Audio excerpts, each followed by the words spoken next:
She was America's sweetheart on screen, but off-screen, Donna Douglas knew secrets the producers never wanted fans to hear. And now, she's finally revealing everything they tried to hide. Donna Douglas, best known as the lovable, pigtailed, tomboyish Elly Mae Clampett on the Beverly Hillbillies, may have smiled wide for the cameras, but behind her sweet southern charm was a woman who carried more secrets than fans ever realized, and years after the show ended, she began to quietly reveal what the producers never wanted anyone to know. The Beverly Hillbillies, which debuted in 1962, quickly became a cultural phenomenon, watched by millions and loved for its zany humor and fish-out-of-water storyline.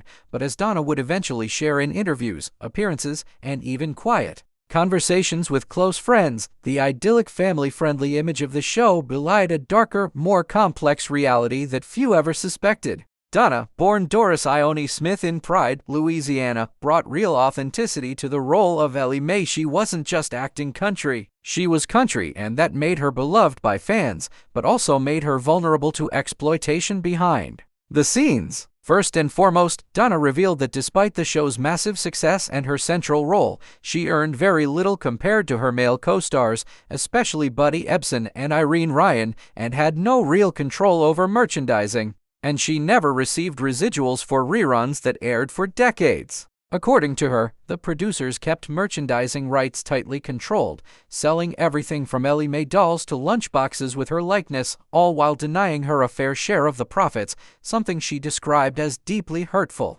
given how personally connected she felt to the character. But it didn't end there. Donna also recalled the pressure to maintain a certain public image. The producers forbade her from cutting her hair, dating publicly, or appearing in any media that might portray her as less than the pure, innocent, barefoot country girl fans adored. It was, in her words, a form of image imprisonment. Off-screen, she was deeply religious and committed to her Christian values, but the studio often tried to suppress that side of her personality, worried that it would clash with the Hollywood glitz machine. Donna said she was told to tone it down, avoid talking about faith, and just smile pretty, something that stung deeply as someone who believed her moral compass was more important than any role she played. Even the casting process, she revealed, was a battlefield of manipulation. She wasn't the producer's first choice, and once she was cast, they routinely tested her, sometimes humiliatingly, to see if she could handle the physical comedy and stunts, which included wrangling live animals on set without a stunt double.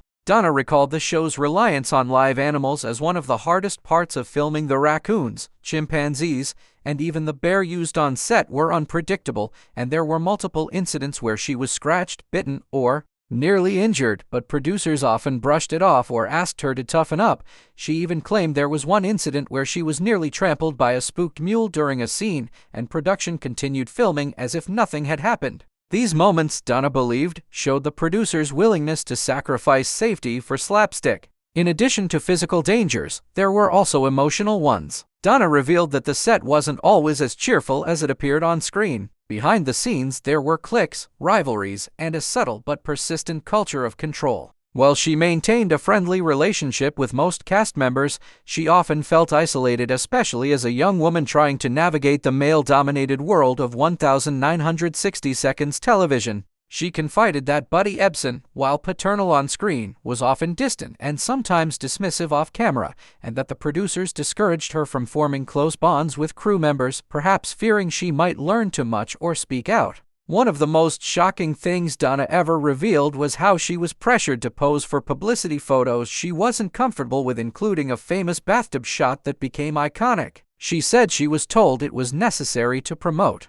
the show, but afterward, she felt violated and used, saying it was the beginning of a slow erosion of her sense of control over her own image. And as the show went on, the producers pushed harder to turn Elly Mae into a sex symbol, dressing her in tighter clothes, emphasizing her figure, and scripting more scenes that highlighted her physical appearance rather than her comedic or emotional talents. Donna resented this deeply, and she often fought back, requesting script changes, pushing for more wholesome storylines, and sometimes refusing to wear certain outfits altogether. But the producers, she said, often punished her for her defiance, cutting her screen time or giving more lines to supporting characters. As the seasons wore on, Donna also noticed how storylines grew increasingly ridiculous, not just for comedic effect, but as a way for producers to subtly mock the Clampett family. She felt the humor shifted from lighthearted fun to mean-spirited caricature, and she worried that audiences were laughing at the characters rather than with them. She confided to friends that the show's later seasons felt like a betrayal of what made it special in the beginning, a celebration of family, loyalty, and heart. Even more heartbreaking was what Donna revealed about the end of the show. She wasn't informed in advance that the series was being canceled. She heard